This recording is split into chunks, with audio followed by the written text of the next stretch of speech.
എൻ്റെ വീഡിയോയിൽ പതിവായിട്ട് കാണിക്കുന്ന കറികളൊക്കെ എൻ്റെ വീട്ടിൽ തന്നെ ഉണ്ടാക്കുന്നതാണ്. ഞാൻ ആർട്ടിഫിഷ്യലായിട്ട് ഒന്നും കാണിക്കാറില്ല. പക്ഷേ ചിലവരൊക്കെ പറയുന്നത് ഇത് ചുമ്മാ കാട്ടിക്കൂട്ടലാണെന്ന്.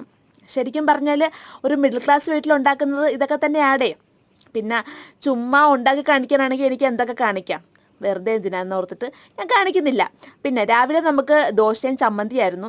അപ്പോൾ അതൊക്കെ കഴിച്ച് കഴിഞ്ഞപ്പോഴേക്കും പിന്നെ കുറേ വർക്കൊക്കെ ഉണ്ടായിരുന്നു. അതൊക്കെ ചെയ്തിട്ട് വന്നപ്പോഴേക്കും ഉച്ചക്ക് നമുക്ക് ചോറും കടലക്കറിയായിരുന്നു. സോ അതൊക്കെ കഴിച്ച് പിന്നെ പുറത്തൊക്കെ പോകാനുണ്ടായിരുന്നു. എന്നിട്ടൊക്കെ വന്നപ്പോഴേക്കും നമുക്ക് നമ്മുടെ വീട്ടിൽ തന്നെ ഉണ്ടായ ഞാലിപ്പൂവൻ പഴമാണെന്ന് തോന്നുന്നു. അപ്പോൾ അതും കട്ടൻ കാപ്പി ഉണ്ടായിരുന്നു. പിന്നെ റസ്ക് ഇരിപ്പുണ്ടായിരുന്നു, ഏലക്കയുടെ റസ്ക് ആയിരുന്നു. സോ അതൊക്കെ കാപ്പി കുടിച്ച് കഴിഞ്ഞിട്ടാണ് പിന്നെ ഞാൻ കണ്ടത്. അതുകൊണ്ട് ഞാൻ വെറുതെ കറുമുറ കഴിച്ചങ്ങ് കഴിച്ചു.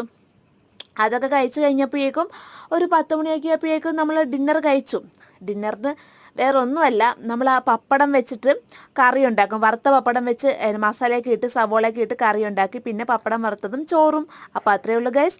വീഡിയോ ഇഷ്ടപ്പെട്ട സബ്സ്ക്രൈബ് ചെയ്യുക. Tata, bye bye, okay, see U.